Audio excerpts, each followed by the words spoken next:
Yo, we got corporate conflict interviews here, man. Deal.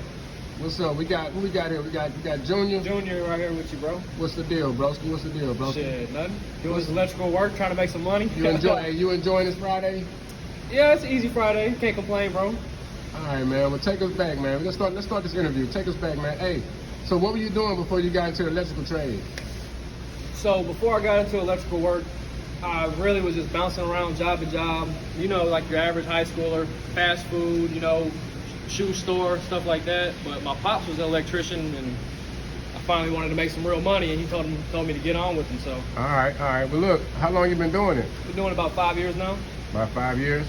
Say, so how was it when you first started? Did you start off just taking off? Or, why don't you take me through that? Do you have any was any trials and tribulations when you first started, or everything was smooth for you? How was it when you first started? So for me personally, whenever I first started, I mean, I don't know if it's just me, but I think I'm good at everything I do. So I thought I came in knowing what was up, and that is not the case. You come in here and literally they teach you what you're supposed to know. You think you know shit, but you don't know nothing, bro. So, I mean, it was hard at first because I thought I knew everything already, but I didn't know nothing. Right. All right, so let's go. So after you learned how to do it and all that, and you started, you learned the trade real well and all that type of stuff. So how was it the hours, and how was it when you were getting your hours in? Like, let's say if you work a 40-hour week versus overtime, what was the difference in that? Do you prefer overtime or? It just depends. I don't prefer too much overtime, because too much overtime, then they start trying to dig in your pockets too much. But if you don't, about taxes? Yeah, taxes. Yeah, because I think it's over 56 hours, they start trying to whack you, putting you in another tax bracket and stuff. But other than that, bro, I mean, I'm cool with the 40-hour paycheck, but I mean, you ain't gonna get ahead with just 40 hours in this company, or in this trade, anyways. In my opinion, you know what I'm saying? And overtime, it's up to you if you got the time for it or not, I mean, if you want to make you some money or not. Right. So with the cost of living going up, do you think that it's fair to like ask for a raise or something, get more money, like if the cost of living going up? I believe not just electricians, bro, but every trade deserves to be paid a lot more than what we get paid. I feel like the trades build America, literally build everything. Facts. So let me ask you this. So with the pay that you get and all that type of stuff, are you able to provide for your family? Are you able to, the pay that I'm getting now, household? I'm getting by, I can say that, but I'm not getting ahead like I was saying earlier. Right now with my pay, I mean, I don't know how it is in other trades, but you have to journey out, and you have to become a professional at what you do to start getting some real money. And I feel like that's in any trade, not just labor trades. That's in anything you do. You got to work your way up. You start at the bottom and you work your way up. But right now where I'm at, I'm getting by. I can provide for my family, but I can't do much extra, Facts. So so in the electrical world, we understand that injuries happen a lot, and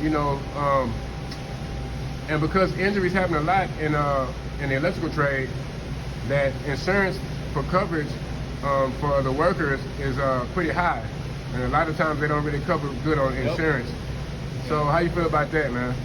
So I feel like, man, insurance is, especially for us, like you said, in our trade, in any trade, there's a risk factor.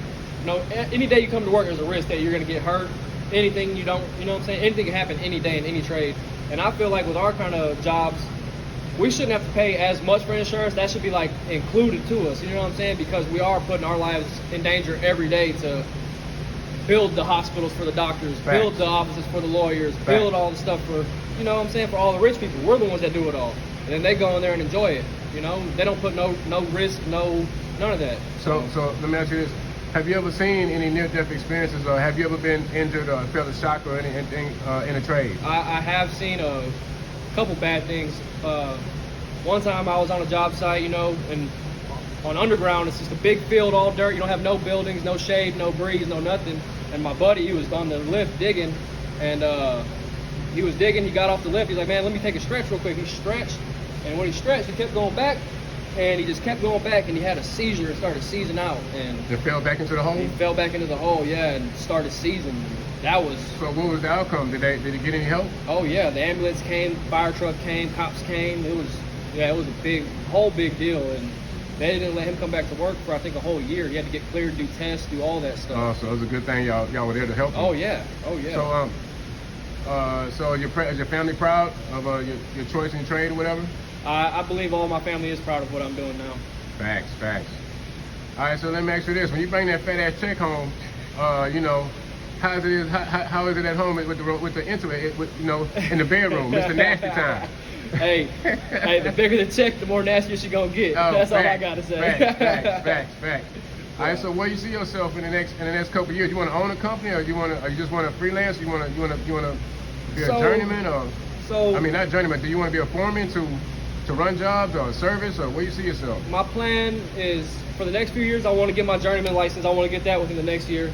After that, I just want to lay low and get that money the easy way. But after that, it's time to buckle down, and I want to go for my master's and possibly open up my own company of my own one day. But for a few years, I want to get my journeyman's, make me some easy money for a few years, and kick back because I've been busting my ass. All right, that's fast. So what you like to do outside of work? You like to fish, or what do you do? I do fishing a lot. I play video games, and I hang out with my daughter. Oh, facts, brother. Facts.